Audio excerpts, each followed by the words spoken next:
চীনের শিনজিয়ানের কানাস উপত্যকায় নির্জন শুভ্র বরফের চাদরে ঢাকা এক গ্রাম হেমো। বরফ ঢাকা পাহাড়ের কোলে শতাব্দী প্রাচীন তুভা জনজাতির বসবাস এখানে। একসময় যেখানে যাতায়াত ছিল দুরূহ, আজ সেই হিমো পর্যটকের পদচারণায় মুখর। স্থানীয় তুভা মঙ্গোলীয় গোত্রের নারী ও দংহুয়া নিজ চোখে দেখেছেন এই পরিবর্তনের ইতিহাস।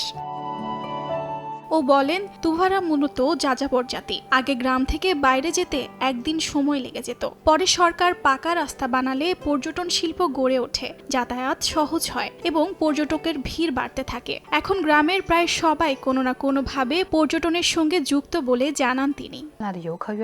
পর্যটকরা শীতকালে হেমো গ্রামের সৌন্দর্য আর স্থানীয় জীবনের কথা জানতেন না। আমি চাই ভবিষ্যতে যেন মানুষ আমাদের 4 ঋতুর জীবনধারা জানতে পারে, খাবারের স্বাদ নিতে পারে, আমাদের দৈনন্দিন সংস্কৃতিকে অনুধাবন করতে পারে। শুধু গ্রীষ্ম নয়, বরফাচ্ছাদিত শীতে আরও বেশি পর্যটক দেখতে চান ও। অর্জিতা শেহজিন, সময় সংবাদ।